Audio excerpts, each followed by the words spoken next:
Okay, welcome back, ladies and gentlemen. This is Blown Speakers, episode 59. I'm Dave Hoenigman, coming in from Yokohama, Japan, and joining us tonight from Sydney, Australia, is our very special guest, Campbell Drummond.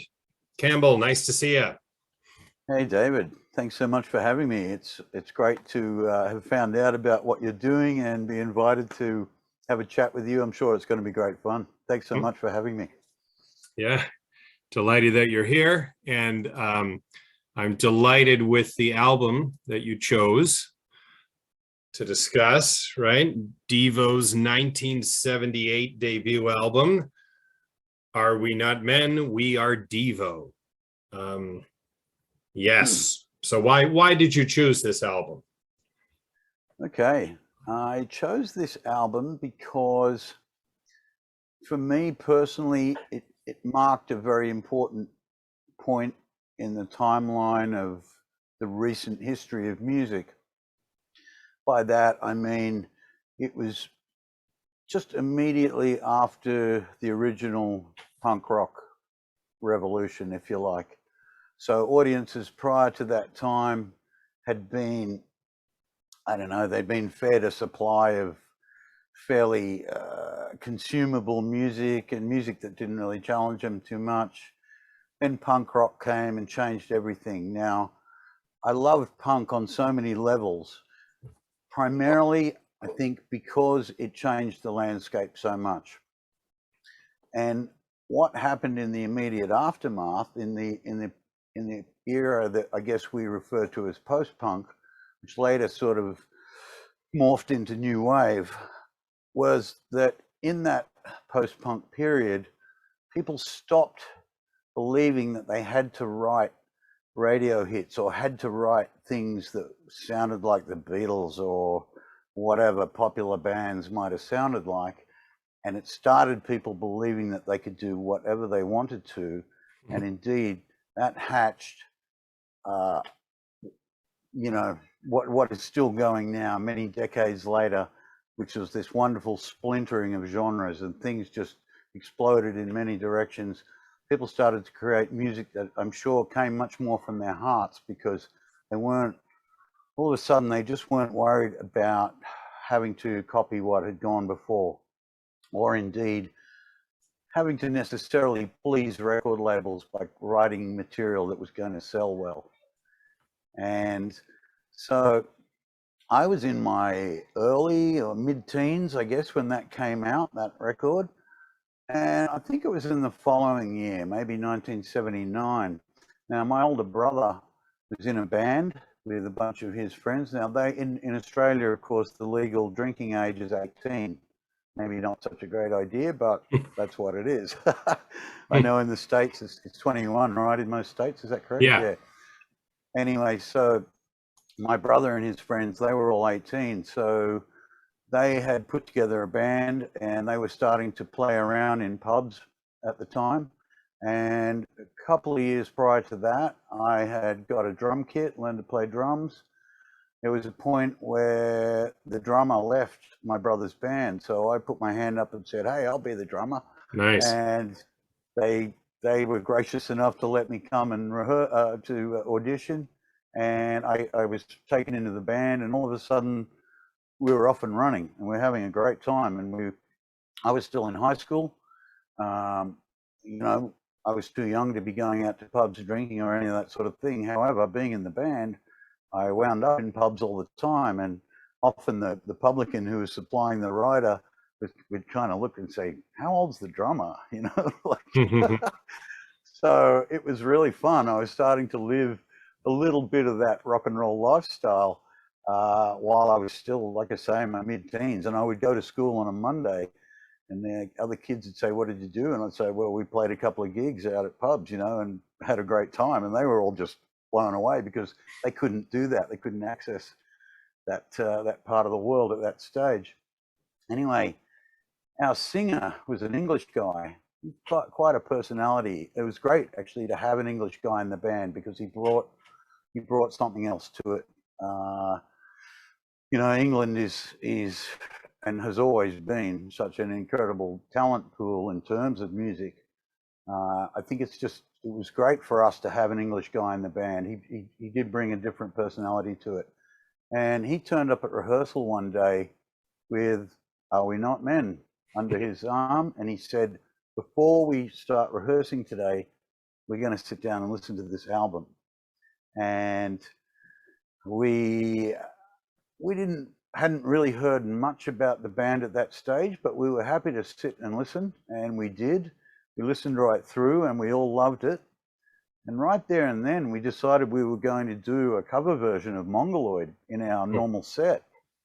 I don't think it sounded that great when we did it, but to us, it was such a fun sounding track and a real step away from, like I say, a lot of the mainstream stuff we knew. And in fact, pardon me, even some of the mainstream stuff we were playing in our sets as a band, because obviously to get work with a band those days, and I guess it may be similar now, unless you have lots of really fantastic original material, people who run entertainment venues don't really want to know about you. And indeed, they generally employ bands who play covers and who play them well. Like I said, unless you've got some great talent or some great stock of incredible tunes that people like when they hear them. So, of course, with our band, we were playing lots of covers, some original material that was, thinking back on it, not that great, but you know, we were getting work and we were having a good time. And so there we were at that rehearsal that day, that fateful day in 1979, and that copy of Are We Not Men that our singer Bob brought round is this very one. We never gave it back to him. we kept it and never gave it back. And if you're out there somewhere, Bob Lister, I'm really sorry about that, but I've had many, many decades of really great enjoyment from that album you left at our house that day. So, and as you can see, this copy, of course, I don't know how well it's coming up in the light there, but it's got a lot of ring wear, which is, you know, that the circular mark that a record gets when it gets put in and taken out of the shelf many times.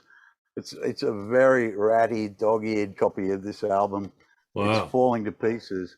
It's amazing that the vinyl still plays, because I have played it so many times. But there it is. It stood the test of time, both artistically and physically. And I still love it dearly. I'm sure my mother knows the words to all the songs on that album. I think, you know, she used to come home in the afternoon and hear me blasting it every day.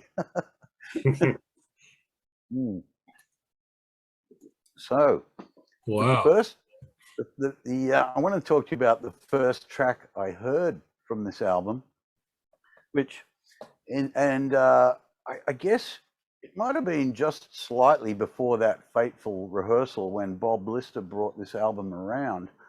I think maybe sometime in the previous few weeks, on a Sunday night, we had a TV show here that was broadcast on our national broadcaster, what we call the ABC, and they had a pop music show on a Sunday night called Countdown, and you know, they would go through the usual pop hits and just play down the order of the top 40, I guess, or sometimes they'd introduce new stuff.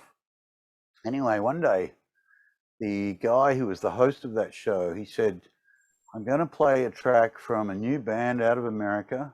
I'll never forget his mispronunciation of Devo. He said they were called Devo. And of course, the first track that really, I suppose, got recognition was their beautiful cover version of the Rolling Stones' Satisfaction. Now, I was never really much of a Stones fan. I kind of liked them a bit, but I wasn't mad on them. I didn't buy any of their records. And when I heard this guy who was hosting Countdown talk about how he was going to play this band and they were doing a cover of Satisfaction, and I was thinking, well, cover versions in general are pretty much like carbon copies of the original in most cases. And I thought, this will probably be pretty boring if it's just a straight up cover of Satisfaction. Not a bad song, of course, but I didn't really want to hear another band just do the same thing. Well, of course, I was amazingly delighted and surprised when they started playing it, because from that moment forward, I understood that a cover did not have to be a carbon copy and that it could be something very different. Devo immediately opened my mind to that idea that a cover indeed could and should be as different as possible, and indeed nothing like the original. If you've got the talent to rework someone else's tune like that, then it should be done very differently, and that right there is a beautiful example. I believe Mick Jagger was very excited about it when he first heard it too. At Warner's, they got him into the office when Devo took the demos in, and he was apparently dancing around the room and really loved it. So, oh, really? That was a great endorsement, I suppose. Yeah. So yeah, that was. There were sort of, like I say, two exciting moments. First, when I heard that cover, and then when our singer brought the album round, and we realised, these guys were making music that was on a different plane. It wasn't. We couldn't label it like punk rock, but we didn't know what to call it. Although I remember right at that time, this is a funny little aside, I remember my grandmother asking me what sort of music I liked. And with Devo in my mind, I said to her, I like punk rock. That was all I could think of to call it, really, because it, like I say, at that stage, the term new wave hadn't been coined. This music was not necessarily like other punk that we'd heard before, but it was different enough that we couldn't just fall back on giving it a name or giving the genre a name. So to me, that was all very exciting. There was a radio station run by the government broadcaster back in the day, which came along not long before that time. It also smashed a lot of barriers in terms of what mainstream radio sounded like. This was a station that was run by a bunch of young and very interesting DJs and producers who had been given kind of a blank slate to do whatever they wanted to do. They had no playlists. They weren't beholden to any record companies. They could really do what they wanted. And a lot of those DJs who worked at the station were bringing in their own records. And they were also shopping at import music shops. So they were bringing very interesting records.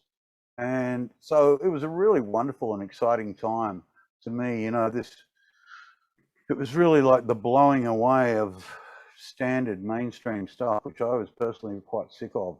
I've always been someone who steered away from things that were super popular. Even if I thought they were good, I always thought, oh, look, everybody else likes that. I don't need to like it. And I was a bit like that with a lot of popular music. It just didn't hold any interest for me at all. So then when this new wave of stuff came along, oh yeah, I was ready for it and very open to it. So very exciting times. So that radio station you mentioned, is that the Double J you talked about before? That's right. That's okay. Right. So to begin with, it was on the AM. Sorry? That's a nice segue to. I wanted to talk about your Cloudcast very briefly. Yes, indeed. Yeah. So in fact, the way you and I were introduced was through me making an inquiry to a good friend of mine, an Australian friend who lives in Japan, and I wanted her to be a guest on my Cloudcast radio show. So just to give you a view as a condensed version of what that is. So going back to those early days of when the government broadcaster started this new station and they could do whatever they wanted, that was called 2JJ. That was on the AM band, and it was Sydney only. It only broadcast to Sydney and nowhere else. Then, and that started in 1975. I was a bit too young to be interested in it in 75, but I cottoned onto it in about 77 when I was about 12 years old. My oldest cousin was a punk rocker, and I heard him listening to it, and I thought, oh, well, that sounds great. So I became a fan straight away. Anyway, as time wore on, in around about 1980, that station went from being AM to FM, which of course was an exciting technological leap at the time. It meant that we had radio in stereo, meant that we had much higher quality broadcasts than before. And Double J then became Triple J. and that was an FM station. And still at that stage, it was only broadcasting in Sydney. And it survived all the way through the 80s as the most fantastic, cutting edge and interesting station, breaking new bands that we hadn't heard of, but that we totally needed to hear, introducing new genres along the way. They were the first radio station in Sydney to have a gig guide. So in the evening, if you wanted to go out, you could just have a quick listen and find out, all the bands that were playing around town and what was going on. They had really hilarious little radio plays in the morning. You would probably be familiar with the Hitchhiker's Guide to the Galaxy, which was, of course, a BBC radio production, and was initially written and created to be just a radio play, nothing else. It wasn't written as a book. It wasn't meant to be a movie. It's obviously been turned into both of those things along the way, but its original form was purely to be a radio play. And Double J and Triple J were playing all that kind of stuff. They mixed it up. They really, it was wonderful. They exposed us to lots of fantastic stuff that we would not have got through mainstream radio. Then at the end of the 80s, the powers that be at the government broadcaster decided to change all the staff. They wanted younger people with better ideas or something, which was just so stupid because it was going really well. All the DJs who worked there were brilliant. They had great taste. They kept challenging us on what we thought we knew and what we thought we liked, and kept introducing us to fantastic new things. I owe a huge debt to all the DJs that worked there. They totally changed my life for the better. Anyway, at the end of the 80s, the ABC, the broadcaster, decided they were going to make it a national station, and it would broadcast right around Australia. And like I say, they took a broom to it. They swept out all the great DJs and they brought in all these pretty ordinary DJs, really. So that's a long time ago now, end of the 80s, early 90s. They ruined what was such a brilliant station. And I think it was widely regarded. Any friends of mine who came here at that time from the UK or from the States, they loved it. And they often commented that there wasn't really much like it elsewhere in the world at that time. So like I say, they ruined the station and I stopped listening to it. From that point onwards, I started focusing more on community radio stations here in Sydney, and indeed across the last couple of decades I've been involved with several of them, done a lot of shows, had lots of fun on community radio, because as I'm sure you know, if you have an interest in music, you can go on and play whatever you like, and it's fun just to be in control of a broadcasting system, and you're getting your music out there and you're getting your message in terms of what you like out there. Super fun.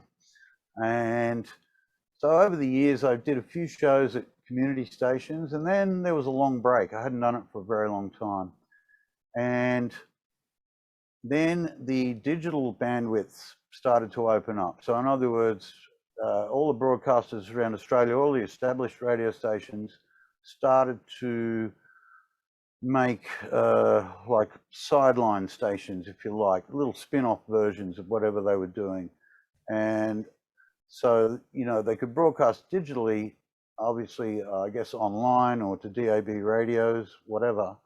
It opened up a whole stack of new bandwidths. And so it was 8 years ago now, the ABC, the Australian Broadcasting Commission, decided they were going to create a new digital station and call it Double J.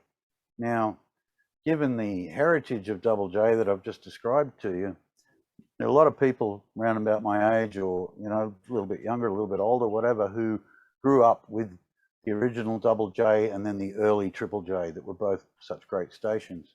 So when the ABC announced that they were creating this new Double J, we got quite excited. We thought, oh, maybe they're going to step back to making something that was as good as the original.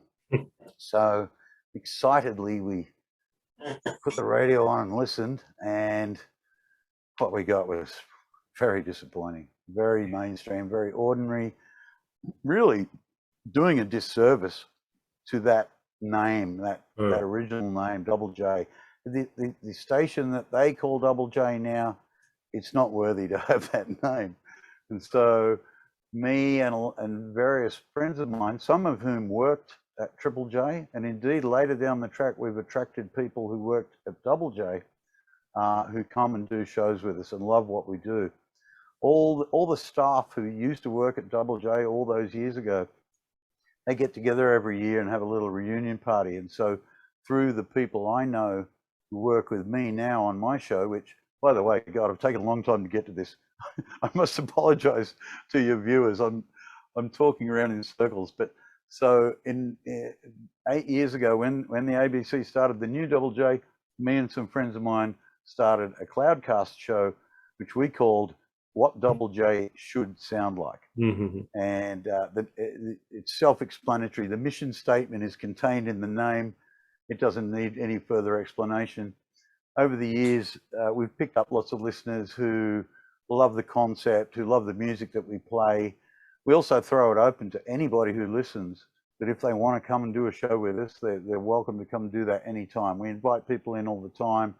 People who were in bands from back in those days, people who worked at Double J, worked at Triple J, like I say, all the employees who used to work at Double J who get together every year, they know what we're doing. They love it, most of them. The real Double J and the ABC, they know what we're doing. They hate us because really we're telling them what they should do. Yeah. With, exactly. Firmly with tongue in cheek, but we are really serious. They shouldn't be using that name, and what we're doing is what it should sound like. So just for the sake, I guess, of your viewers, I was put in touch with David a few weeks back because I tried to get a friend of mine, an Australian woman who lives in Japan. I tried to get her to do a guest show with me because I can and do record some of these shows remotely with people in other cities or in other countries, whatever. Anyway, funnily enough, she's an electronic musician herself, but she wasn't really terribly interested in doing a show with me. So she then referred me on to you. She said, you might be interested. And indeed, here we are now talking about Devo. So yeah, sorry about that. That was so long and convoluted, but and I've been trying to get her on my show. So yeah, so right. she's Helena is high in demand. Yeah. And she's an amazing woman and an amazing artist. I gather you've been and seen some of her noise shows or stuff she does there. Yes. Some of her noise. I saw her do a tribute to AC/DC. Like it almost makes me think of what you said of Devo covering the Stones, was watching Elena cover AC/DC. Great. Yeah. Brilliant. Yeah, she's always had that approach. Attack it as differently as you possibly can. And she's great. She's so fun, so talented. The first time I ever saw her do a show, the way I got to know her and become friends with her, I saw her do a show in a nightclub one night here in Sydney. It was a club called Club Kooky. And as the name implies, it was a long way away from the mainstream as well. And it used to be on a Sunday night. It was kind of self-restricting in that regard. Not everybody can go out on a Sunday night. And the people who do go out on Sunday nights tend to make it for an interesting crowd and a fun crowd. And I saw Eleanor do a show there one night. She had an electric bass guitar. She was standing up on this little stage and she had a piece of chalk in one hand and she'd pluck a note, just one note on the bass.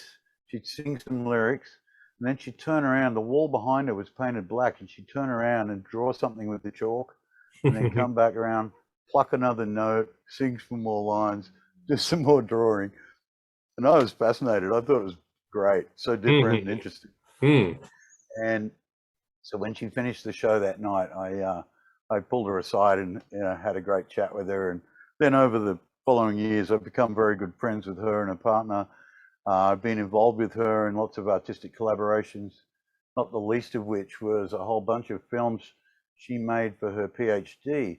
So she did a PhD in robotics and art.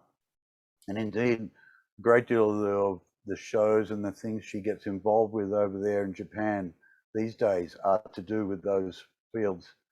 And so one of the most fun things we did, we recreated a TV game show, but we did it by animating a Barbie doll. And so Eleanor's partner, Lindsay, built the set. He built this beautiful scale version of a little TV game show. We got this Barbie doll and we did stop frame animation. Now, I don't know if you know anything about animating like that, but normally if you're going to do serious animation, you want to use the little body that you have. You want that to be an armature, which can be adjusted so that the movement of the hands, the arms, the legs is tight and can be controlled carefully so you get all that one frame at a time motion. Well, believe you me, Barbie is not an animation armature. She was very difficult to work with. Really? You know, you get the arm to one position and it would flop down, and then you've got to try and put it back where it was so the animation looks correct. But we had great fun. We spent a few weeks in the studio making that animation, listening to lots of music. And one of the big differences with making an animation as opposed to being on a normal film set is that in a studio where you're animating, you can play music and talk as much as you like, whereas on a normal film set you can't. But yeah, so we had a great time doing that. And oh, 1 second. Hey, I live really quite close to the center of Sydney, and there's an ambulance station not far away, so get ambulances a lot around here, a lot of cop cars and stuff. But anyway, so sorry, that was just a little bit more detail into our mutual acquaintance Eleanor and how I even come to be here chatting with you tonight. There you go. I wanted to ask, when you when your teenage band learned how to play Mongoloid, and you would play that song on stage, how would people respond? That's a really great question, because we were playing gigs. Sometimes, you know, we'd be like the band in the restaurant or whatever. You know, we're just supposed to be playing really standard middle of the road covers. Now we'd start playing Mongoloid, and I think people just didn't know what to make of it. They weren't familiar with it. They didn't know that we were doing a cover. I think they were just looking at us thinking, what the hell are these guys doing? It's a very interesting song in terms of the structure, and indeed the drumming in that track. Although it sounds very simple, it's extremely hard to play it properly or play it well. Alan Meyer was the original drummer in Devo, and they used to call him the human metronome. He's an incredibly skilled and accurate drummer, and indeed a drummer who threw the rule book of normal beats out the window and used to create incredible, complex, and sometimes quite staccato beats, which sounded very simple but were deceptively hard to play. I'm sure my rendition of the drumming in our version of Mongoloid wasn't that great. And so yeah, I think the audiences just didn't really know how to take it at all. I think they just endured it. That was about it, really. What did you make of this album cover the first time you saw it? When you're that's a great question too. Well, look, I loved it. I didn't quite know what to make. You know, who's this character supposed to be? The I think he's known. Is he the Pan American golfer? Yeah, I was just reading about that. So it's Chi Rodriguez. Okay, it was originally Chi Rodriguez, yeah, the golfer, but then Warner Brothers. I think someone at Warner Brothers thought it was disrespectful to Chi, so they had to change it. And then Mark Mothersbaugh somehow brought this face. He had this image that was in a local newspaper that was an amalgamation of 4 U.S. presidents, I think from Nixon to Ford. Yeah, like somehow their faces amalgamated together. Yeah, it's explained on the Wikipedia page. So is that right? Yeah. Oh my God, I never knew that. Yeah. It's so good. It's funny because I remember when I, examining it, I guess closely when I first got it, and you could tell that it was a composite. It had a bit of a feel like a police identikit picture. Like you could tell that the features had been put together. I really enjoyed that about it. I thought, this is cool. It's been stuck together. I don't know why, but I also love that on his hat it says actual size. Yeah, yeah, yeah. But yeah, look, a great and fascinating image, and wow, what an education. I had no idea. I must go in and have a look at the Wikipedia entry. Mhm. But yeah, it's a beauty, isn't it? Yeah. And the back cover, right? The back cover on your version there, right? So the back cover is the same with just the answer. Yeah. Right? Okay. That's right. Yeah. Yeah, Devo. Yeah. And yeah, look, so I guess there's so many interesting things to talk about with this album, not the least of which is who produced it. And of course, it was produced by Brian Eno. Do you know the story about how Eno became involved? Not exactly. When I have a picture of them with Eno, there you go. Okay. Somehow Bowie and Iggy Pop, right, became interested in Devo, and then yeah, I believe. Yeah. Well, what happened? The way they found out about them was that Mark Mothersbaugh went to a gig, a Bowie gig, and I don't know where. I guess perhaps it was in Ohio somewhere. And after the gig, he was able to get backstage and hand a cassette to Bowie and just say, hey, have a listen to this. So I believe then that Bowie took that cassette, had a listen to it, really liked it, got in touch with them, offered to fly them to Germany and to produce their first album. So, I mean, that must have been an extremely exciting moment for them to think, wow, Bowie not only really liked it, he's going to fly us to Germany to produce it for us. They must have been beside themselves. I know I would have been. And so off they went to Germany. And the story goes like this. Now, I don't know how true it is, but I guess there must be some level of truth to it, because the story goes that even though Bowie had arranged, for them to come over there, and presumably paid for their flights and accommodation, whatever, he was notoriously bad at, not turning up at the studio when he was supposed to start the recording sessions. At the same time, Brian Eno also loved the music, was obviously at that time was very closely associated with Bowie. It was also very closely associated with Talking Heads and David Byrne. But importantly, Eno, given the, I guess, the lack of reliability of Bowie turning up to start the recording sessions, Eno took it upon himself to do it and to produce it. And so he turned up at the studio each day in the absence of David Bowie and proceeded to produce this album. So that's the story that I know.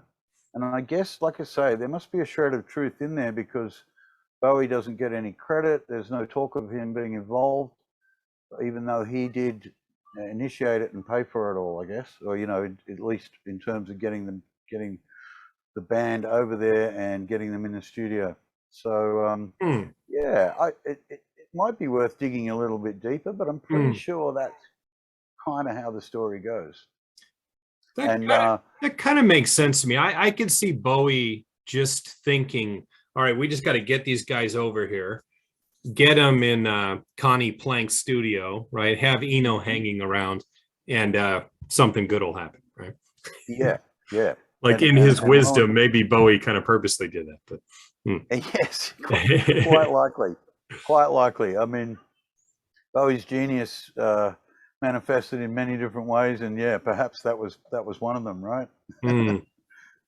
Yeah. But one thing I heard, But I mean, of course, Eno is, a highly skilled and respected producer, and he had these ideas. He was trying to steer Devo in a certain direction, and they weren't having it. They kind of already had their ideas intact. And have you heard that there was some resistance from them to take direction from him, even though he was, highly established, and they were just kids from Akron at the time? Yeah. Yeah, exactly. I know there was a little bit of friction there, and like you say, they had very much worked out their sound, and they knew what they wanted. And in fact, that has been borne out in recent years. There was a release a few years back of 2 different albums called Hardcore Devo. Do you know about those? I haven't heard them, but I know of them. Yeah. Okay, so they are both the recordings of Devo before Eno was involved. So in other words, everything they did, I guess, in their early days and while they were still there in America. And they very much did have their sound worked out. And indeed, those recordings, those albums are excellent. If you get the opportunity, have a listen. And you'll see that Devo really did, have very strong and valid ideas about what they wanted their sound to be. I guess it makes sense when you look at the kind of band they are and how original they were. And I could understand them being, a bit worried when someone else got their hands on it and decided to add a different flavor. It's a funny thing. However, we may never have heard of them if that hadn't happened. And respect to Eno, he's an extremely clever guy, a genius, in fact, I would say. And indeed had his hands in lots of things which, have turned out to be absolutely classic. The guy clearly knows what he's doing. I know there was a few years back there, you've got a photo there in those slides with me, with Mark Mothersbaugh, actually. Oh, yeah. Mark Mothersbaugh is biting my skateboard. Okay, you want to go to that? Yeah, go on. Yeah, because okay, here we go. There it is. Oh God, I love that photo. I said to a friend of mine after I got that picture, I said, my life is complete now. I don't need to do anything else. Now that Mark's bitten my skateboard. Oh yeah. What's that story here? How did this happen? Right, yeah, that's a good question. So a very good friend of mine here in Sydney runs an independent record label called Groove Scooter and does a lot of local releases. And he, in recent years, as well as running his record label, he does 2 other things now. He and his business partner bring the best music documentaries they can get their hands on into Australia, and they do screenings at little independent cinemas. And they also, when there are good bands in town or bands in town that they like, they send a request to their management to see if they can get them to come to like a little wine bar or whatever and do a live interview with a tiny little audience, maybe 80 or 100 people. And sometimes he gets me to video those interviews. Anyway, one night, I think this is about 10 years ago that photo was taken, even though I know I look like I haven't aged a bit, right? Yeah, of course. But that night, my friend Paris got Mark and Jerry Casale to come to this little bar in a suburb just ever so slightly south of Sydney City, a place called Newtown, or Enmore, actually. And there we were in this tiny little room with about maybe 80 people. And Mark and Jerry sitting up the front with my friend who did this wonderful live interview. And then afterwards, we could have a chat with them, a meet and greet, get some photos. And Mark was so drunk. Oh, really? He got really drunk. He was very funny. He's a funny drunk. But you can see the T-shirt that I'm wearing in that photograph. That is a T-shirt that relates to quite obscure band out of San Francisco called Negative Land. Do you know Negative Land? A bit, but yeah. Okay, Mhm. so when Negative Land have on that T-shirt, it says copyright infringement is your best entertainment value. I mean, they have a philosophy that they think that, you know, everything is open to sampling, or you know, you should have no restrictions on your creativity, even if that involves sampling or stealing sounds from other people. That was famously borne out when they produced an album. Actually, they didn't sample anything at all, but their second album, or second or third album, Negative Land, was called U2. And on the front, it had in little writing at the top, it had Negative Land, and underneath had great big U2. So everybody thought it was a new U2 album. Wow. And in fact, it was the Negative Land album. U2's record label sued Negative Land over that, even though Negative Land, you know, barely had, you know, enough money to buy lunch at the local, you know, chip shop. It was a crazy juxtaposition of a powerful and wealthy record label versus a tiny independent band who are running their own label. But they'd always had this philosophy that, like, everything is fair game. You know, if you want to cut something up and do something with it, well, go for it. And it's funny because Mark Mothersbaugh would know the guys in Negative Land personally, because I know I have a compilation album called Potatoes, which was a compilation of really interesting and obscure bands, mostly, I guess, from California around that time. And Negative Land had a track on there, and Mark had a track on there as well. I'm sure as I can be, they would have all known each other. The funny thing was, Mark walked up to me that night and he read what was on the T-shirt. You know, copyright infringement is your best entertainment value, and he just punched me in the chest. Really? Yeah, it was kind of weird and funny, and it shocked me a bit, and because I didn't really have time to say to him, "Hey, this is a T-shirt of a band of guys I know that you know. Like, you know, you must know it's a Negative Land T-shirt. Don't be offended by the fact that I'm promoting the idea of copyright infringement." Anyway, there you go. He was pretty drunk, but then I got that great photo. Credit to my older brother Peter, who took that shot. I love it. Why did he bite the skateboard? That's a good question too. I think it was a wonderful bit of impromptu, spur of the moment. You know, take advantage of what's in front of you. And like, you know, we stood next to each other. I put my arm around him. We were going to get this photo, and he just grabbed the skateboard and bit it. And that was when my brother took the shot. Now, I love that moment happened so much because, I'm a lifelong skateboarder. I still skate, even though I'm 100 years old. No, I'm not quite, but anyway. And Devo had a very strong and close connection with skateboarding over the years. I'm not sure how it originated or why it started, but I remember way back in the early days, there was something about skaters, and they all loved Devo. And then it was later down the track when they released Freedom of Choice. You might remember in that film clip, there is some skateboarding and there are some pro skaters of the day. And so that just concreted this connection that Devo had with skateboarding.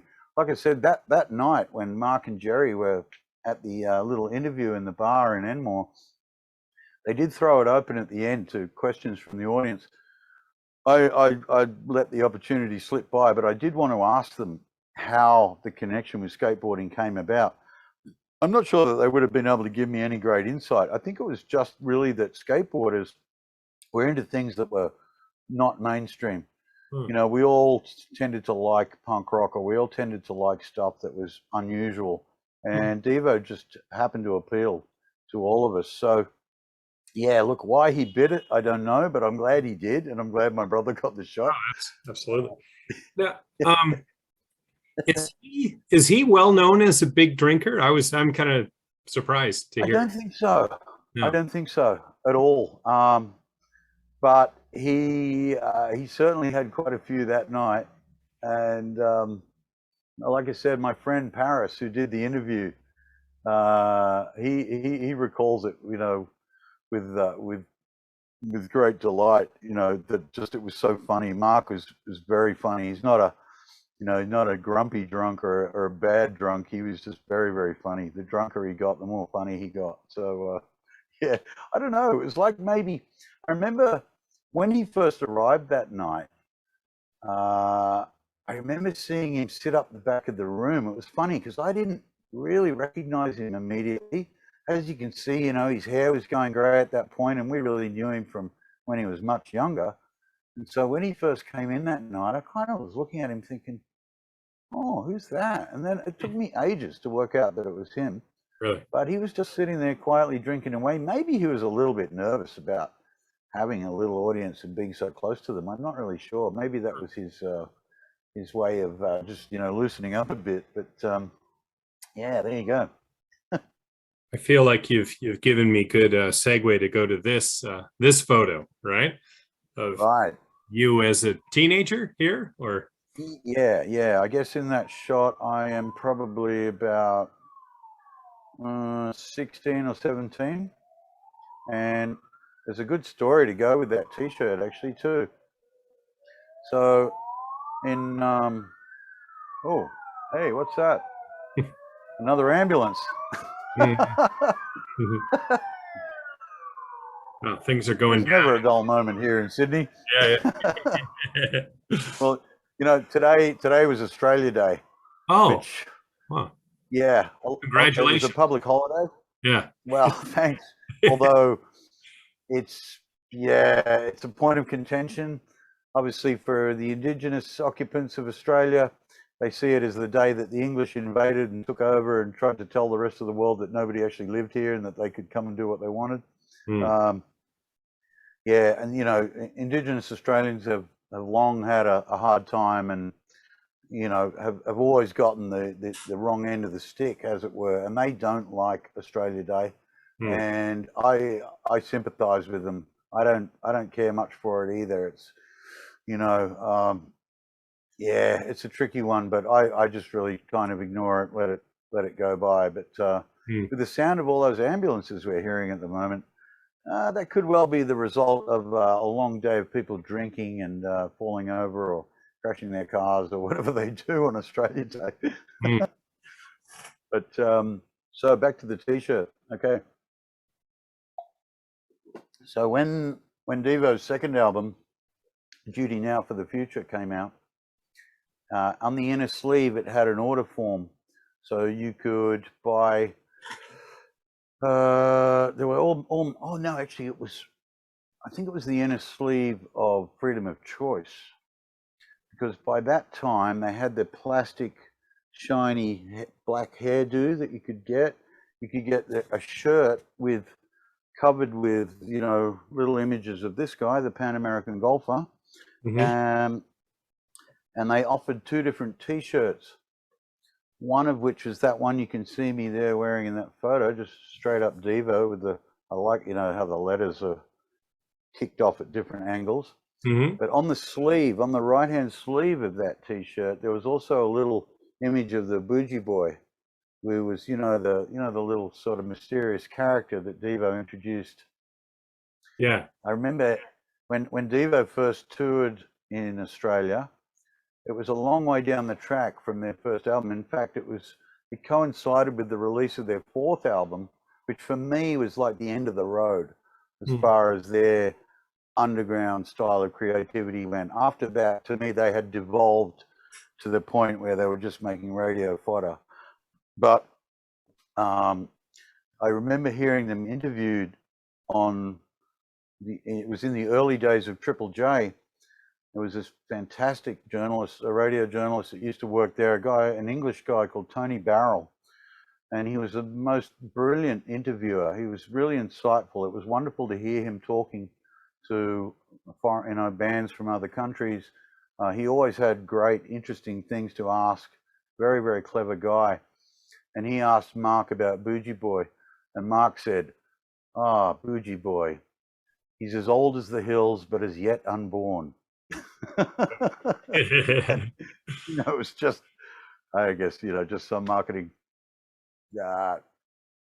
rubbish, really, nothing to do with anything. But a great kooky, mysterious thing to say. Yeah. But so on the sleeve of now, so interestingly, that T-shirt I'm wearing in that photo.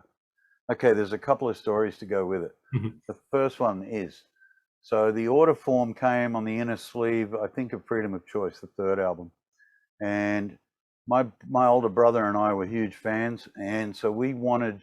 They had two different designs. They had that just straight up with Devo written on it, and then they had the logo from Duty Now for the Future, which is that fantastic image, a circle with just a guy standing in it and like a test tube and a little symbol of an atom.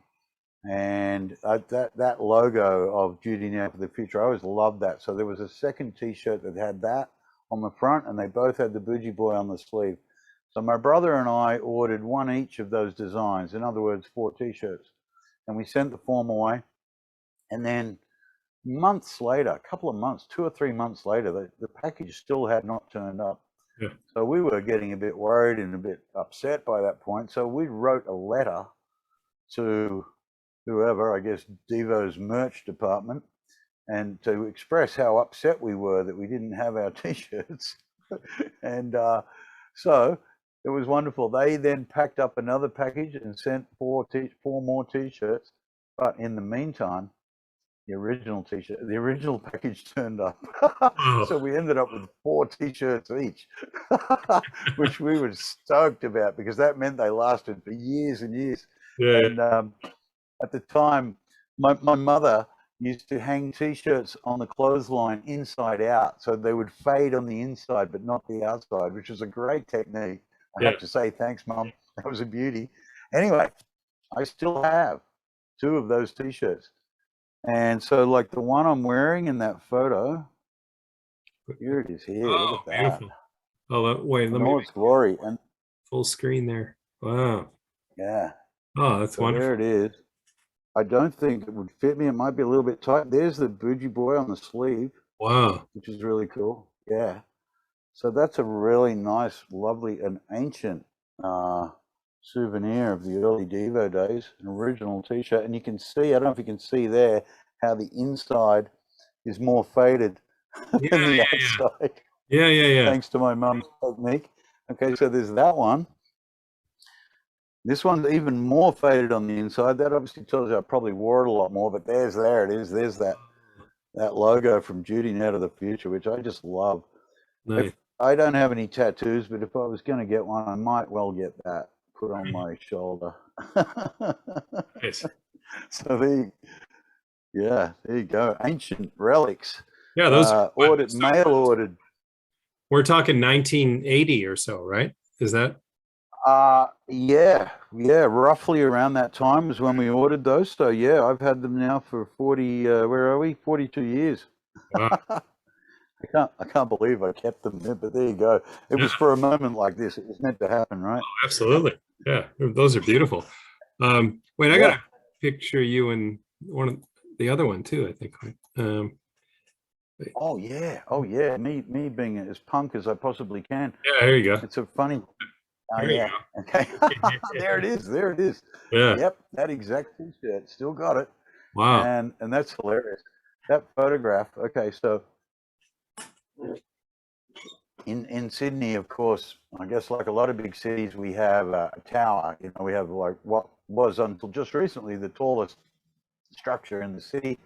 It's essentially a tower with four levels, you know, up at the top, you know, one of which is generally a restaurant. Then you got a viewing platform and whatever, all that kind of stuff.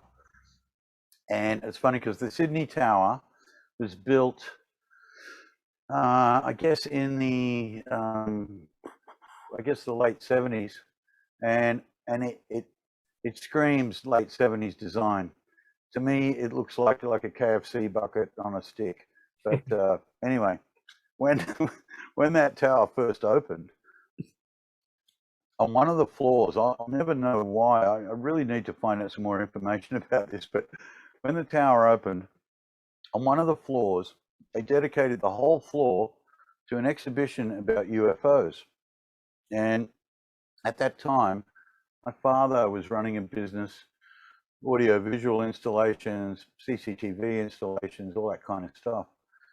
and he got a contract to install a whole bunch of television monitors and video players that would play on a loop, I guess, different little stories about UFOs and whatever.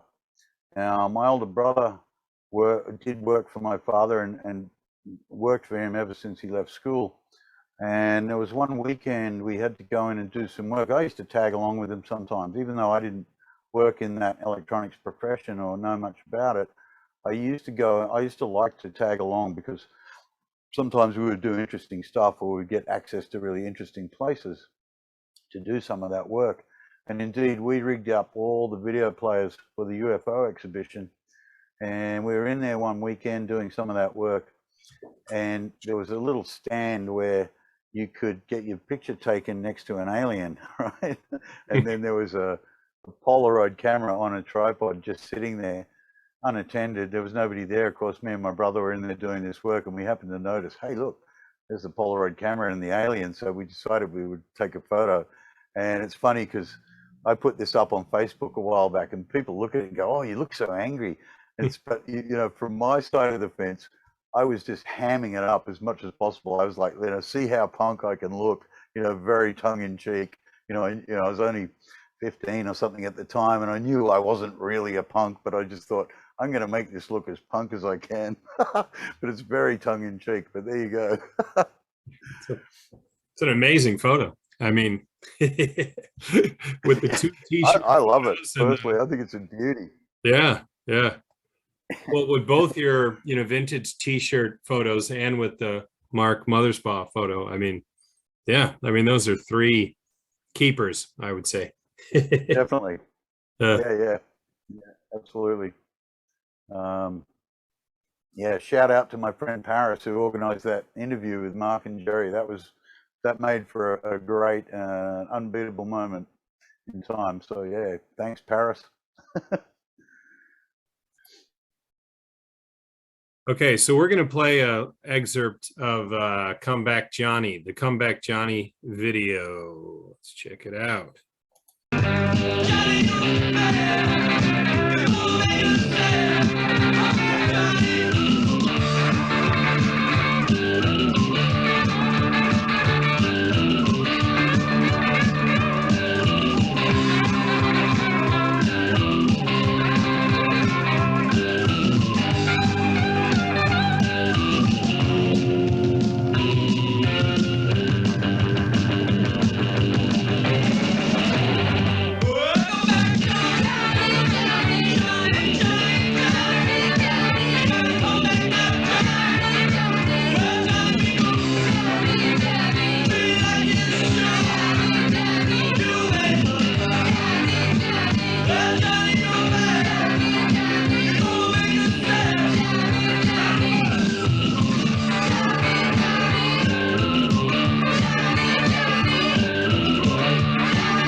Great, so good. I haven't seen that for a while. Boop. Sorry. So yeah, I wonder where that was shot, because it looks like it's in a venue. I don't know. It doesn't look like it was set up for a film clip. I think they've just taken live footage from a gig somewhere. I'd love to know where that was. I wonder. I guess we could work it out eventually, but it's great. I'm glad you played. We're recording. Yeah. Oh, you're freezing up a bit. Uh-oh. Recording again now. We go. We are going. We are going. Yeah. Yeah, you did too. We're getting a bit choppy, but my internet is all right. Okay. Just a minute ago talking. Okay. Yep. Great. Okay. So what are your thoughts on that video? Yeah, it's great. I'm glad you played a little piece of that. That, of course, was the video for Comeback Johnny, one of the great tracks on Are We Not Men. And like all the tracks on Are We Not Men, like it's almost like every track is completely different to every other track. They all have their own feel about them. They all have their own style. The thing I love about that film clip is that it shows the band with a live audience. And in that audience, it appears to me that there are a lot of punk rockers, people who were, pardon me, I'm drinking my beer too quickly. Sorry about that. It's an Getting Australian excited. thing. Anyway, anyway, as I say, I'll just quickly reference back to, when my grandmother asked me what sort of music I liked, and I said, punk rock, Grandma. And it was partly based on what I saw when I watched that clip, which is indeed a live audience who appear to me to be people who relate to the whole punk thing, people who identified as punks, people who behaved like they were at a punk gig.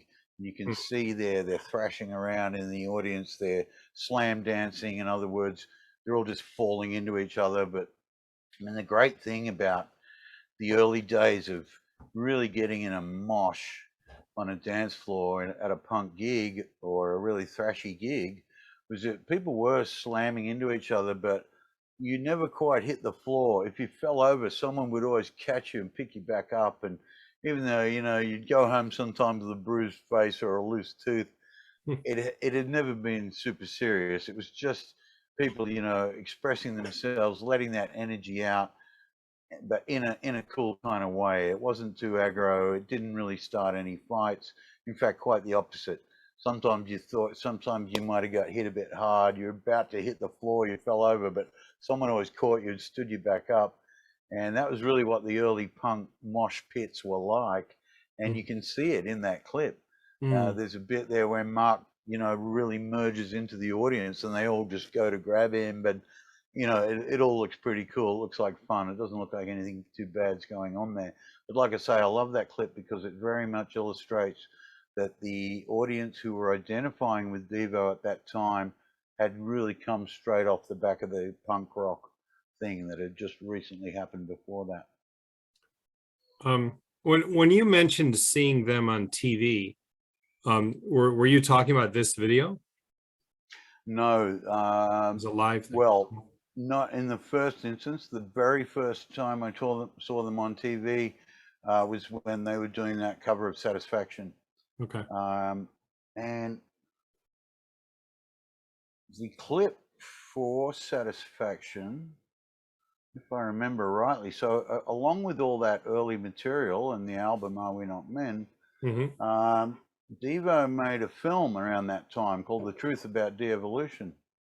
And indeed, it was mostly made up of clips that went with their songs. But, they were creative filmmakers as much as they were creative musicians. And indeed, when they finally got to touring in Australia, when they came out here and played the first time, they, on a live level, they introduced something to us I think that most of us had never seen before, which was before they started playing on stage, they projected a lot of imagery and footage from The Truth About De-Evolution. Indeed, they played a few clips, played some little incidental pieces out of that film.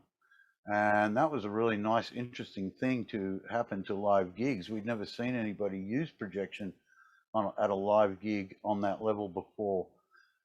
One of the other super interesting things they did when they came to Australia in the early 80s was, of course, musicians and entertainers in Australia have a union, like a trade union, and the Australian Musicians Union at that time insisted that any foreign bands that came and played in Australia had to use an Australian Support Act. And, most bands were cool with that. It didn't cause any great problems. And in fact, it wasn't a bad idea at all. I guess it gave, it gave exposure to Australian bands being up there alongside bands from overseas, and that certainly had to be a good thing.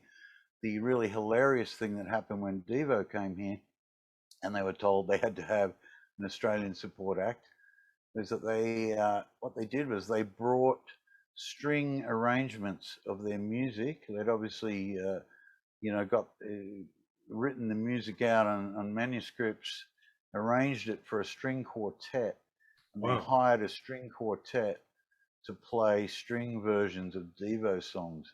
It Wow. was so cool. It was just brilliant.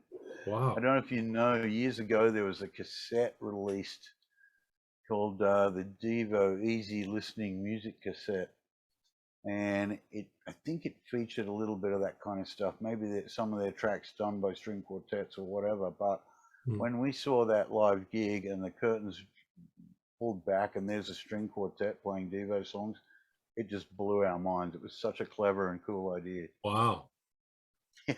Now, yeah, I don't know if there's footage from that gig. I've never heard of it. that's amazing. I should put the question out there. Certainly, my connections in the industry in Sydney, if it existed, I would be able to find it. I should have a look. I don't know that such a thing does exist. It may not. They may not have covered it at the time, but it was truly an amazing thing to do. And the audience just ate it up like that. I mean, wouldn't some of the kind of punk rowdy guys be upset that there's a string band on stage, or it clicked? Possibly, yeah. Look, it's hard to tell what the reaction right across the audience was. I mean, for the most part, I think people basically loved it.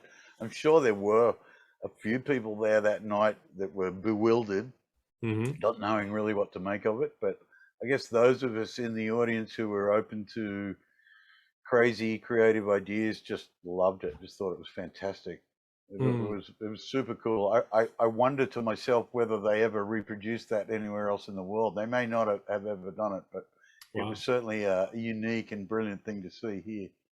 Now, what album would that have been the tour of? Yeah, it was New Traditionalists, the fourth album.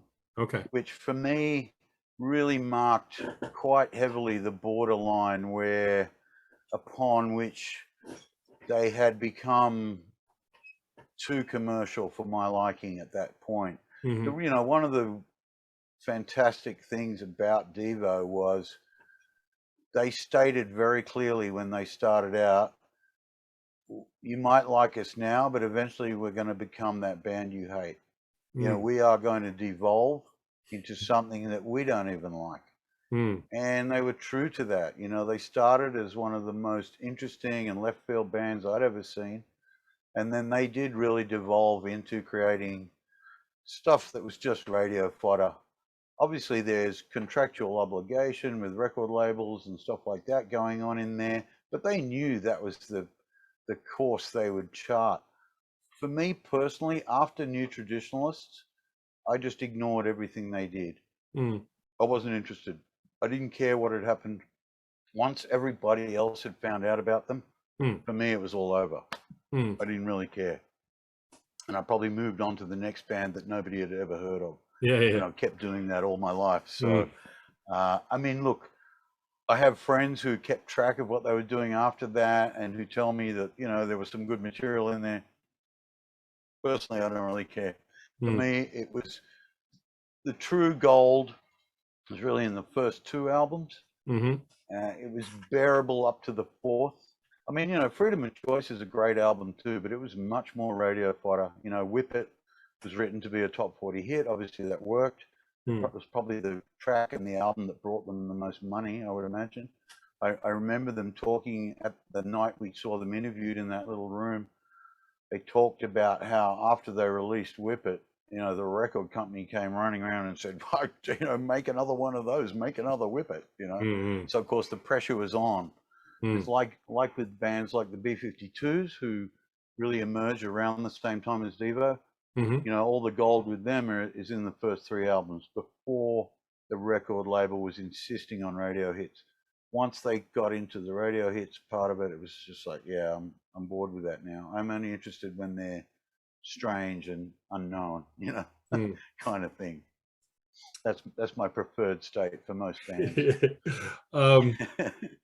So when you were a teenager, I mean, to what degree did you feel you had your head around what statement Devo was trying to make?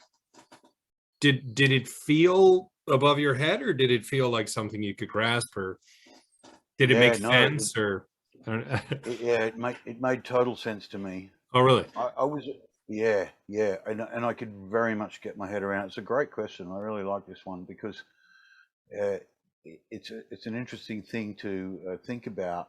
You know, how does a young kid perceive this? Is it, you know, having come from a background of bands making songs that perhaps appealed to you and your young mind, whatever you might have been thinking, whatever state you were in, and then along comes this band that makes songs that are about like nothing you've ever heard about before or nothing you've ever thought about.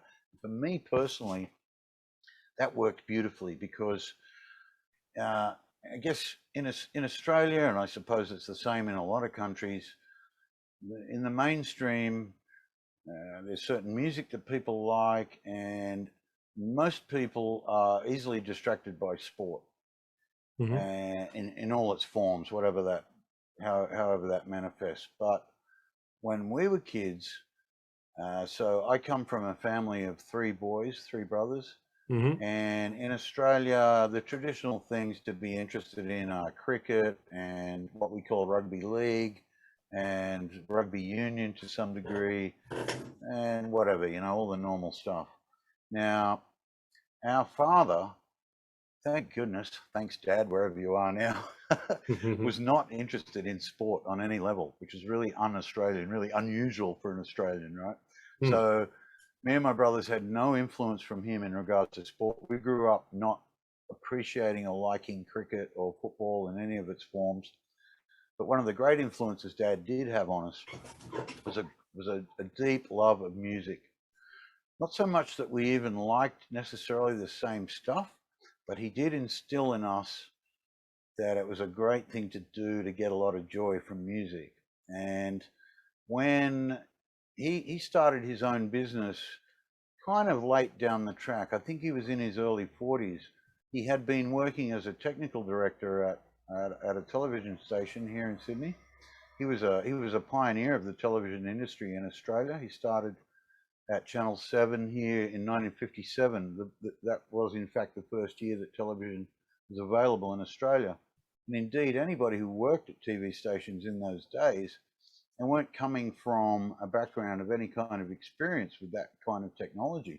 Nobody knew much about it. They were all very fresh to it.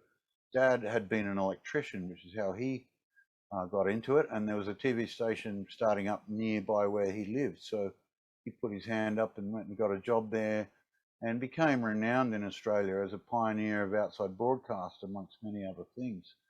And so eventually he left the TV station, he went into business for himself. He started the whole CCTV security camera industry in Australia long before most people even knew what it was. And indeed, back in those days, very few people were capable of supplying that kind of equipment or had that knowledge about that technology. But Dad had it all from his previous days in television. So he kicked off that business, and one of his first clients here in Australia was the first casino we had in Australia, which was down in Tasmania. It was the only one at the time. But they wanted video security, and he was the only guy who could do it. So he got this fantastic contract, and it all blew up from there. And as his business started to go better and better, he didn't like go buy a fancy car or anything like that. He bought a really fancy stereo system. And me and my older brother were delighted. It was like, oh my God, all of a sudden we had the stereo we couldn't believe. The highest quality, the best speakers, the best amplifier, the best turntable. And we just thought that, you know, things couldn't get any better, really. It was great. So we had no appreciation of sport. We had a big appreciation of music. And so then just back to what you were asking about, when unusual music came along, it spoke loud to me. I was ready and waiting for it. I wanted to hear different things. I wanted to hear things that challenged what I thought I knew about music, what I thought I understood about my own taste. I was very happy to have that challenge all the time. And that came in a couple of different ways. One of them was Double J in the early days of Triple J, that radio station we were lucky enough to have here in Sydney. And indeed, the other ways were through bands specifically like Devo, B-52s, you know, and the list goes on and on and on. I could talk all day, every day about albums, but for the moment, let's stick with Devo. But yeah, I was very open to the unusual subject matter, the unusual structure, everything that they were offering really appealed to me. Hmm. Did your dad like Devo? Or I mean, when you played it for him, what did he say? Yeah, I think I don't know. I don't really know even so much if he enjoyed the music or liked the music. I don't think. Well, actually, you know what? I mean, my dad introduced us to electronic music when we were little kids. That was via two different albums at the time.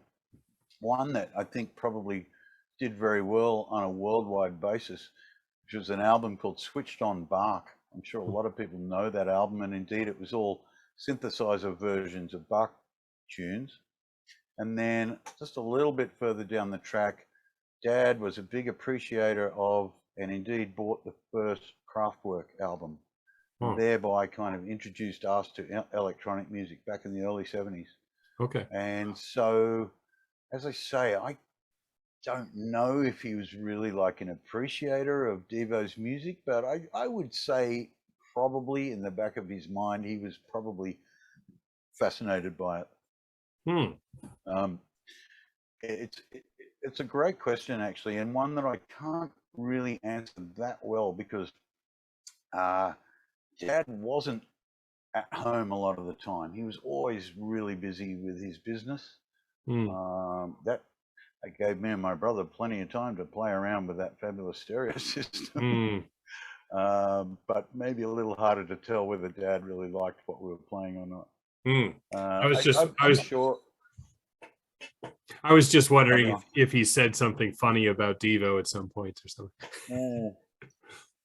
No, not really. I don't ever remember him really directly commenting on it. Although one of the other albums he loved and he bought when it first came out, and one that I came to love and had an influence on me, was Lou Reed's Transformer. Oh, I love that. Yeah. Yeah, such a great album, right? And produced by Bowie, interestingly.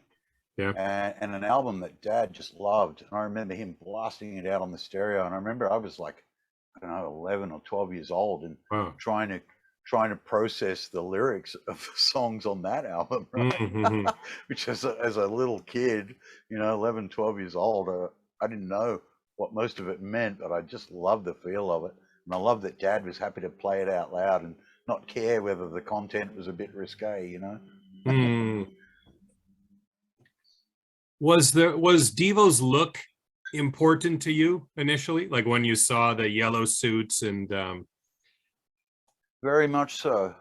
Absolutely, because this was the first time I'd seen a band who weren't interested in looking cool, weren't interested in trying to put across some sort of fake image about how cool they were. Quite the opposite. These guys were putting across an image of like how, you know, different they were and how they didn't care about looking cool. And in fact, they almost went to an extreme opposite to make themselves look uncool. And that also very much appealed to me. Like I say, I think it was probably a hangover from everything else in my life where I rejected the popular thing. I rejected the mainstream thing, and I really absorbed and took in the things that were unusual. And so, yeah, that's such a beautiful photo in their, you know, radiation suits. And that image, of course, with them saluting like that, God damn, I love that picture because, do you know, on the second album, Duty Now for the Future, I think the very first track is a track called the Devo Corporate Anthem. And it's only about a minute long or a minute and a half, not very long at all. It's instrumental. And the video clip is the five of them just saluting and like staring into the distance with, you know, mirrored sunglasses on. You can't really see where they're looking, but they're just looking into the distance, saluting with the wind blowing. And I don't know, there might even be an American flag behind them. I'm not sure, but yeah, that sort of imagery appealed to me massively because it was so away from the mainstream, and it was I think probably the first time I'd seen a band who were not the least bit interested in trying to be cool, but just doing whatever they wanted to do, you know. Mocking conformity, mocking the idea of wanting to be cool, I guess. Completely. Yeah, that appealed to me massively.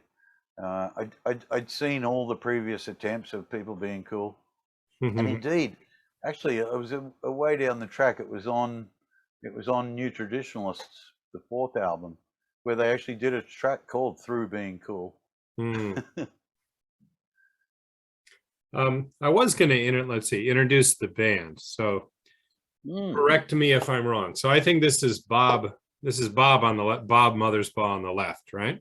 Yes. So Mark's brother, who was and still is an incredible guitarist, really brilliant guitarist, and I believe he was probably one of the band members who wasn't necessarily so involved in the songwriting or indeed engaging with how unusual they wanted it to be, but he was a brilliant guitarist and was just busting to do something.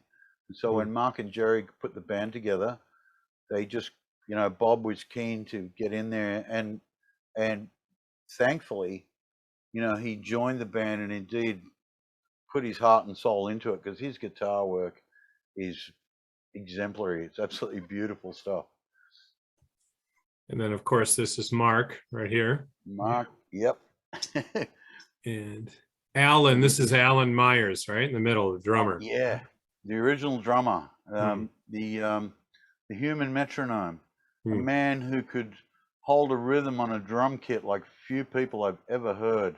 He's astonishingly great. Sadly died a long time ago as well, over 25 years now, I think, and I don't know what from, but he was an absolutely fundamental part of the Devo sound and the unusual feel of most Devo tracks. His drumming was extremely good and extremely hard to reproduce, no matter how simple it sounds. Like I described with Mongoloid, drumming sounds almost like a 5-year-old child is playing it. The rhythm is so basic, but to actually play that and make it sound good is way harder than it sounds. He was a genius. And then this is Bob Casale, right? Yes. Rhythm guitar, keyboards, backing vocals. Yep. And Jerry Casale. So got two sets of brothers, right, in the classic lineup. Yeah. Yeah, very interesting situation, right?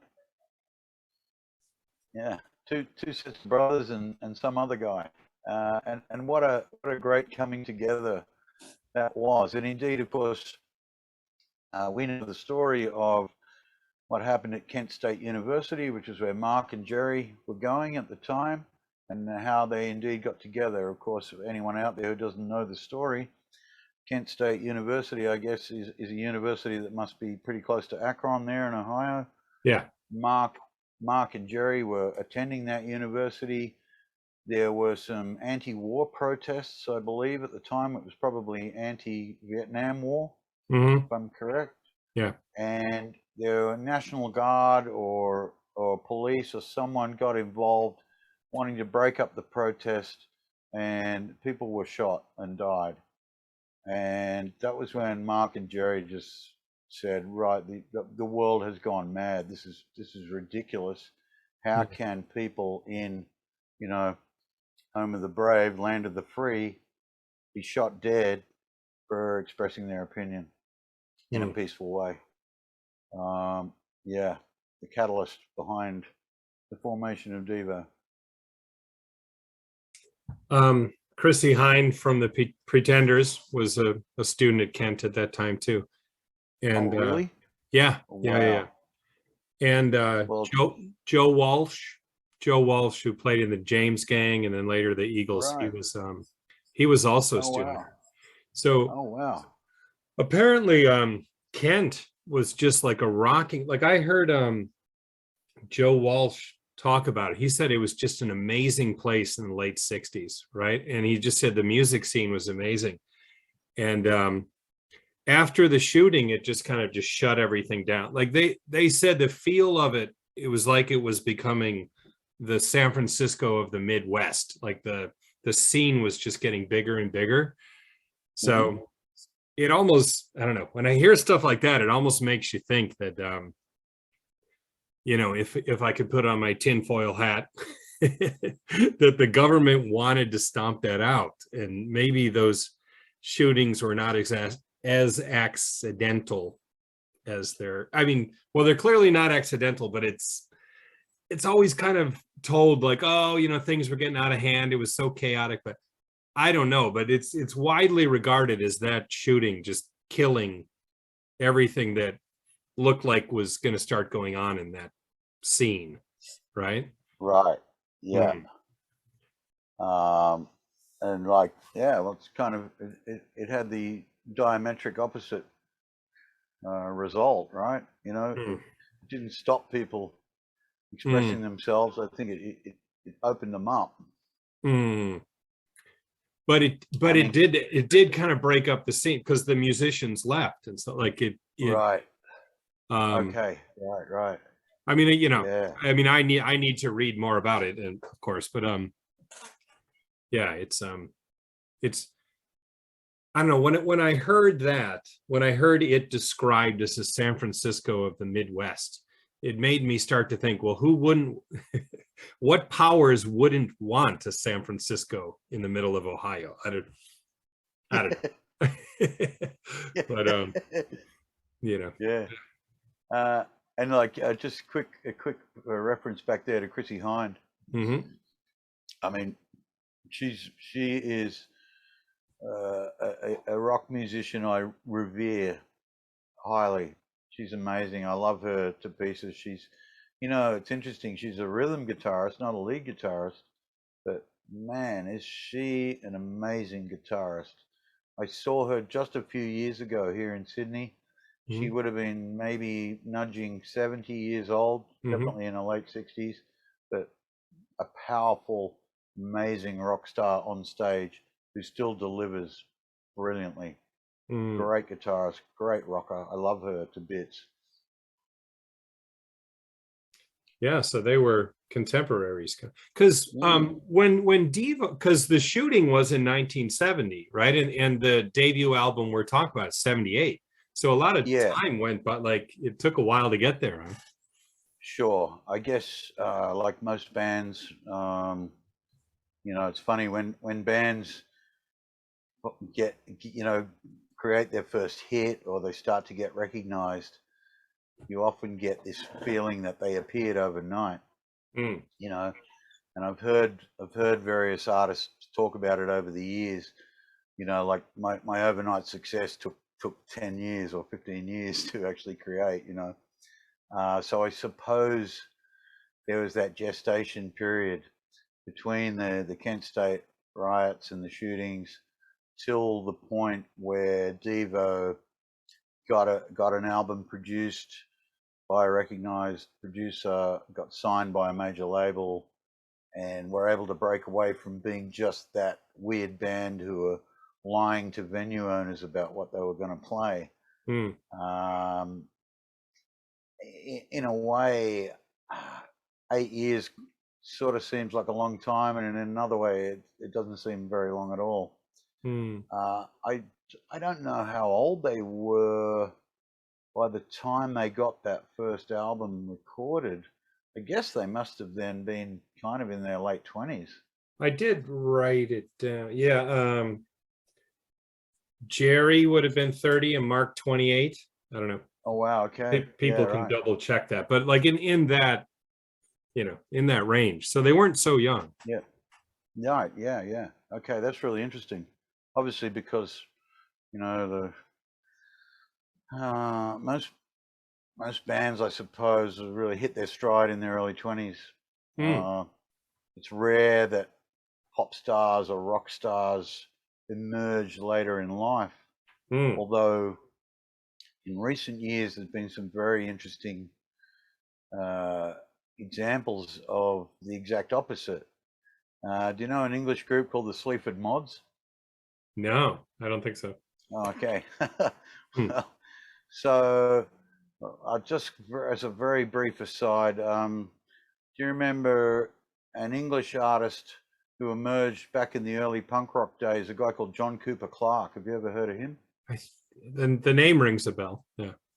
Okay, so I'll give you a very brief rundown. John Cooper Clarke became known as the punk poet.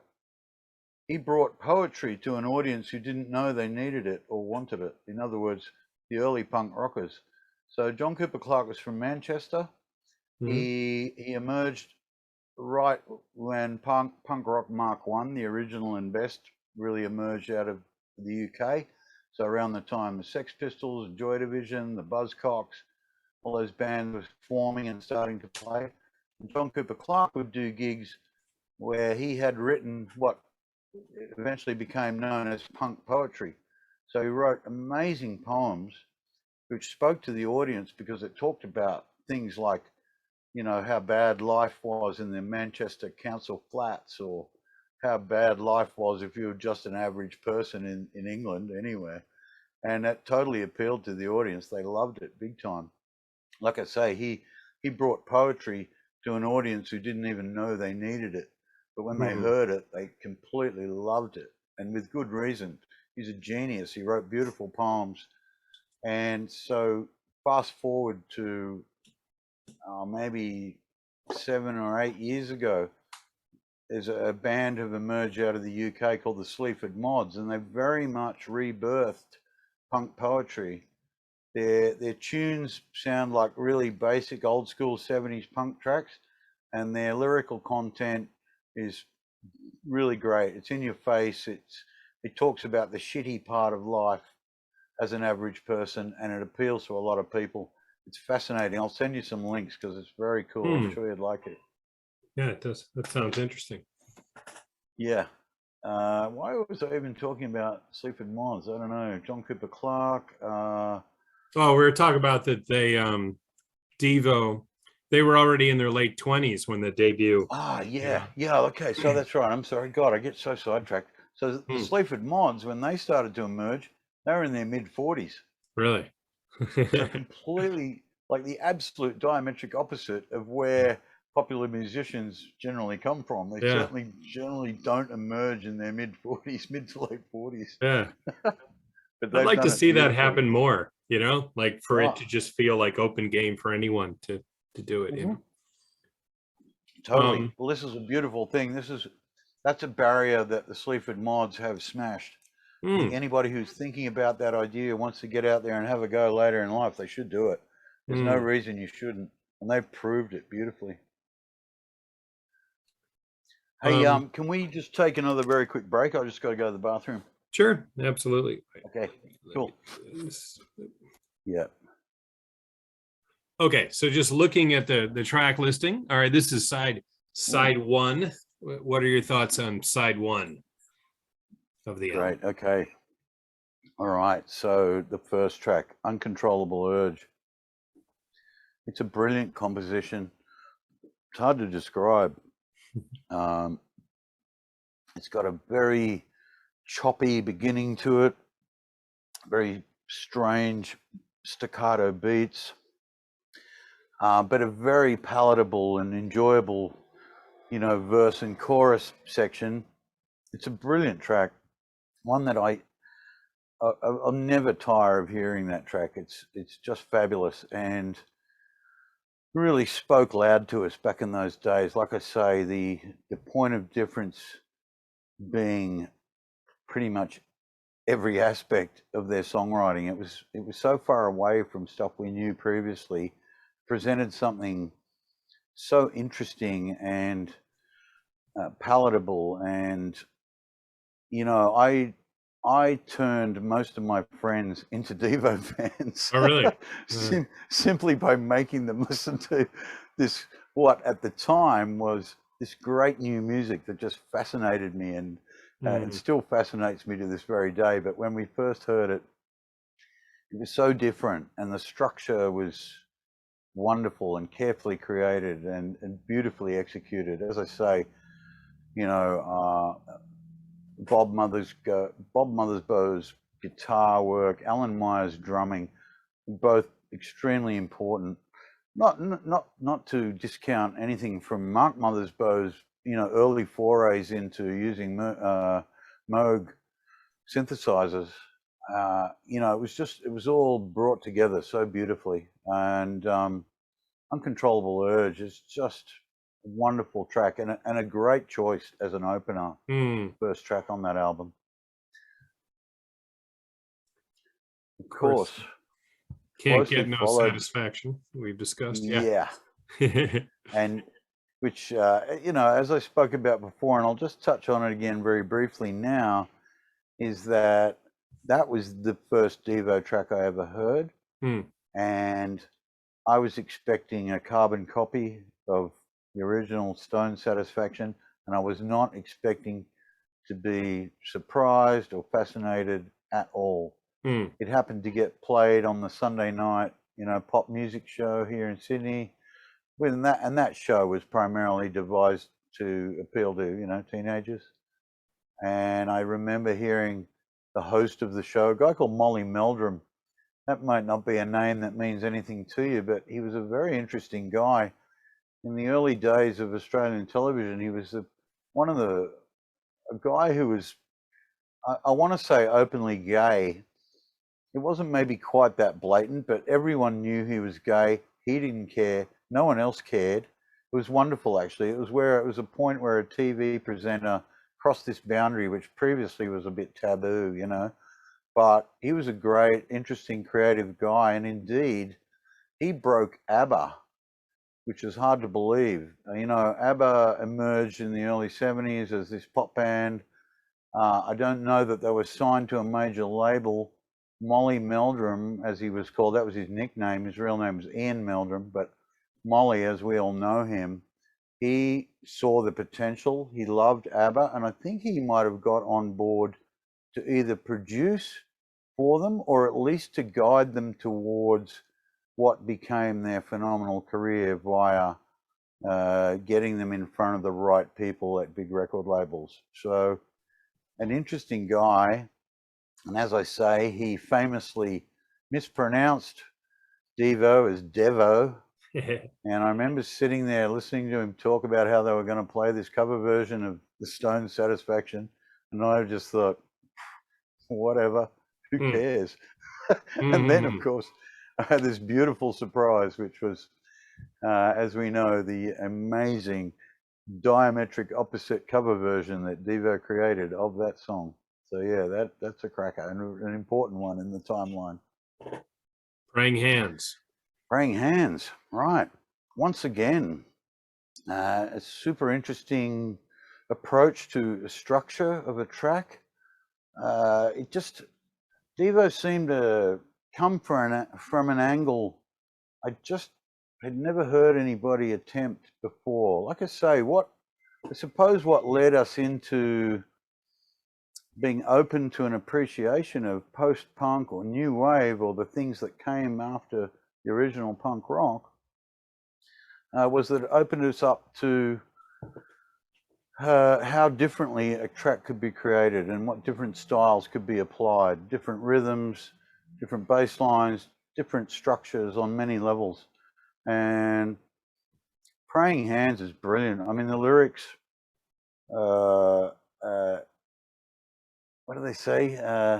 You got the left hand diddling while the right hand goes to work. And I mean, even talking about the idea of praying hands and about how perhaps, I guess, in, you know, mainstream America at least, the idea of being faithful to a god or praying to a god was pretty accepted and pretty normal. And here was this song that kind of ripped that apart. So yeah, it's great. I love it. Space Junk. Space Junk. Oh my goodness. I'm so glad we hit this one because they were a long way ahead of their time. Here they are. They created a song about space being overloaded with the stuff that we humans shoot up there. Whoever who could ever have imagined Hmm. that we would pollute space to a point where junk would be falling out of the sky?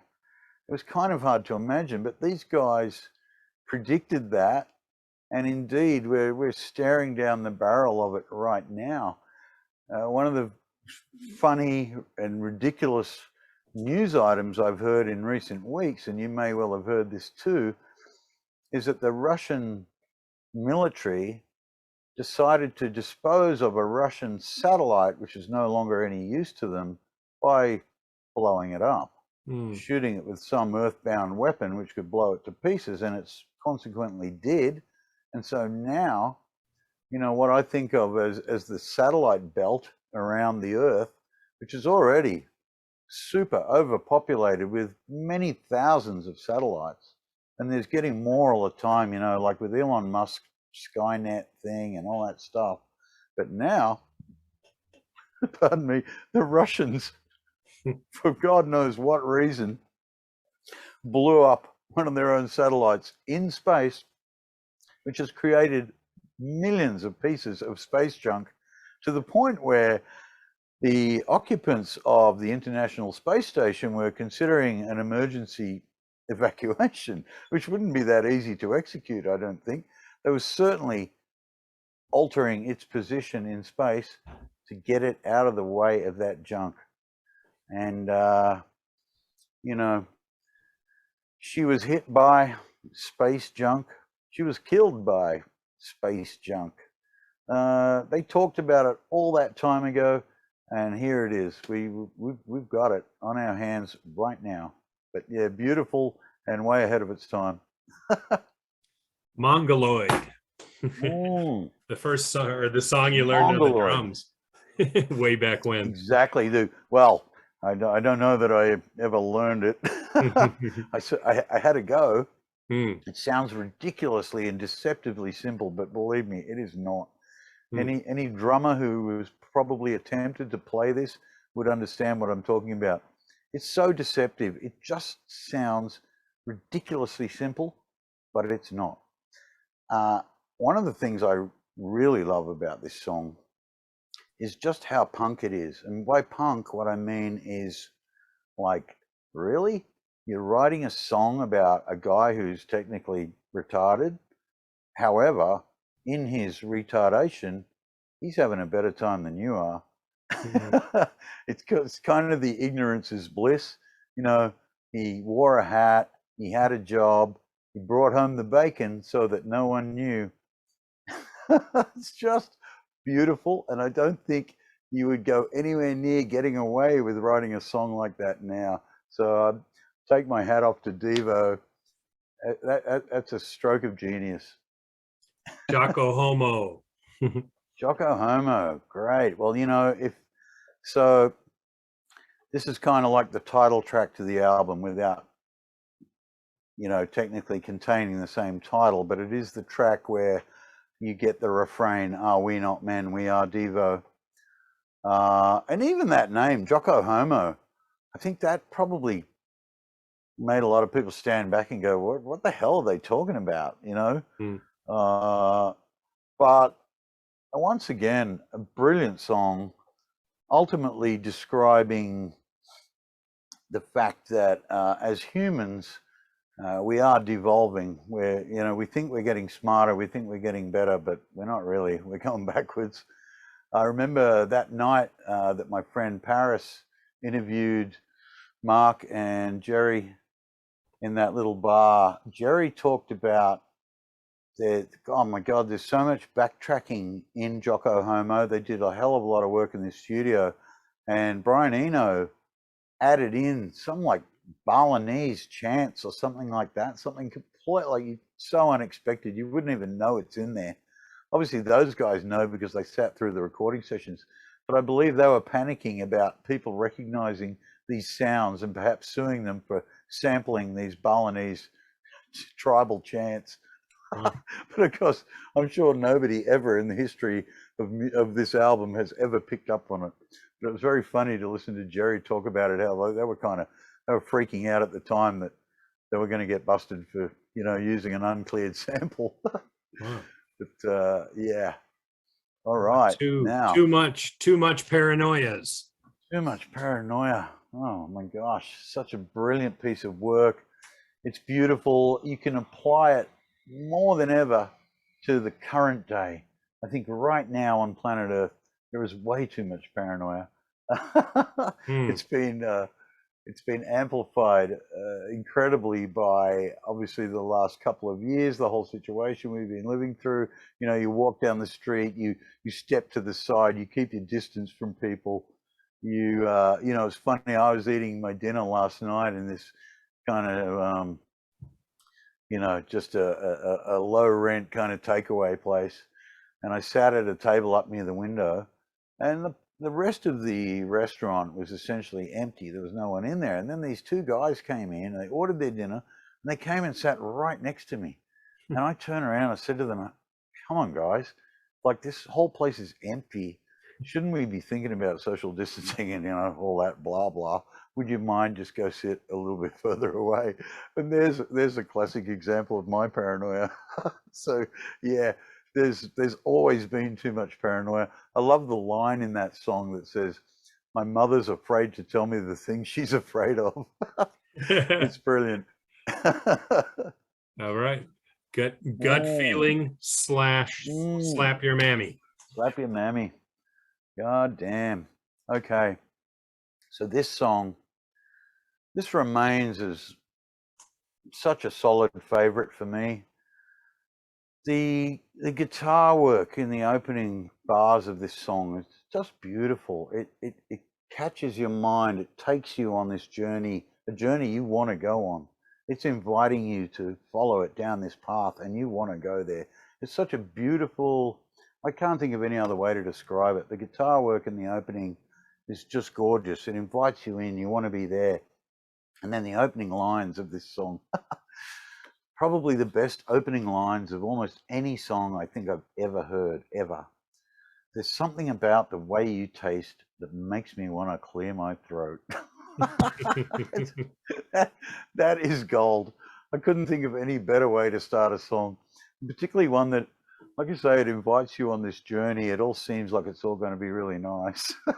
And then it kind of slaps you in the face with this opening line. Beautiful.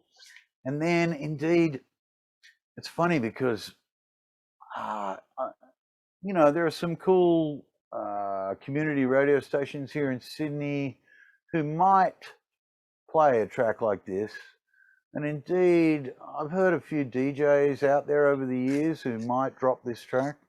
I mean, as a DJ myself, I would certainly play it, and I do. But what's really important about this song is that you play the whole thing. Some people get to the end of Gut Feeling and stop, and they don't play out the last bit, which is Slap Your Mammy. But to me, they're you can't divide them. You shouldn't do that. It's ridiculous. It's like cutting a slightly longer than normal radio single down to that sort of 3.5 minute limit that you've got to stick to if you're playing it on the radio. You just cannot play these separately, even though they sound like different songs and one evolves into the other. They must be played together. And the Slap Your Mammy bit at the end is just beautiful. It's yeah, an incredible, amazing song.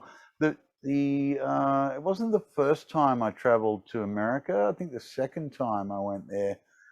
And as you've seen, I sent you a few days ago. I sent you a link to a video I made after one of my trips to Japan.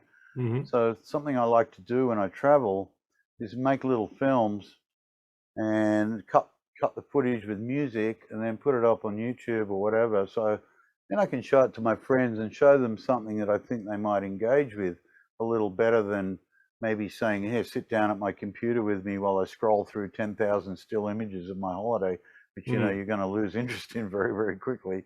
So I like to make little films cut with music, and I find that people engage with it and it holds their attention longer. And so the second time I went to America, and I traveled quite a bit around California, Los Angeles, drove up the 101, went up into San Francisco. We rented a car for a couple of weeks. We drove through Death Valley. We went to Yosemite National Park. We went out to Las Vegas and then drove back, especially through Mojave, to go to that airfield where they park all the aircraft that no one's using. It's just the kind of stuff that fascinates me and I want to look at or shoot footage of. And then we flew to New York and spent a couple of weeks over there. And once again, I shot a bunch of footage. And when I came home, I cut my America video to this song, to Gut Feeling.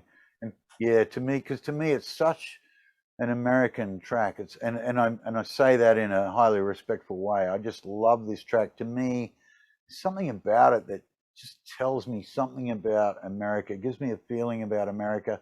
And I thought it was highly appropriate to go with my holiday footage. I'll have to send you a copy of that one. Yeah. Sounds great. All right, Come Back Johnny. We watched a bit of that video, right? Oh, yeah. Okay. So, and like, I guess, you know, like every other track on this album, this track feels completely different to every other track on this album, and wonderfully so. And this track, it's kind of almost got it's like a cowpunk feel, if that means something to you. Like it's somewhere between country and western and punk, you know. And indeed, if you look at the film clip to this track tells us a bunch of interesting things. One is, you look at the outfits that all the members of Devo are wearing on the stage, and they all look like they've just been at a country and western gig. They're all in cowboy hats, they've all got scarves on. They also all have dark glasses, but they're all in really kind of western, as in country and western looking outfits. However, the audience that they're playing to, and it looks very much to me like the clip was shot at a live gig as opposed to being set up as a pretend gig just to shoot the clip. I'm pretty sure this is done at a real venue. And most of the audience, to me, look like punk rockers. And so that was where, you know, when I was that little kid whose grandmother was asking them what kind of music they liked, my answer was punk rock, Grandma. I had that clip in my head. I had this image of punks like Devo, so Devo must be a punk band. And it was just, I guess, a kind of a naive take on what they were doing. We just didn't know what to call them. I don't think they knew what to call themselves. It was before the genre had a name, a wonderful time of sort of almost the innocence of that kind of music without having to be branded. But yeah, I love it. So different and so cool. Sloppy. Oh, sloppy. She said sloppy. Brilliant. A track, you know, that it's quite the opposite of, let's say, like, I don't know, think about what mainstream artists were writing songs about at the time. Most of them were trying to kind of paint themselves as, you know, some kind of hero in the world of being a lover or a groovy person or a star on whatever level. Whereas a track like Sloppy, it's the absolute opposite. It's self-effacing. It's talking about a guy who does not make it well with the girl, you know. And I love this idea that this band came along introducing this concept of, you know, we're not going to write songs about like a fake, imaginary, perfect world. We're going to write songs about real stuff. And this is how it is. Like it or not, it doesn't always work out. And that song really encapsulates that. I love it. So good. Shrivel Up, the last track. Shrivel Up. Well. Such a perfect last track. And once again, it's that self-effacing. It's talking about, you know, you're probably not as fantastic as you think you might be, or you know, you're not going to be this like super lover, super cool, organized person who has a fantastic life. You know, things can go wrong. It may not work out how you think it's going to, and you might just end up shriveling up.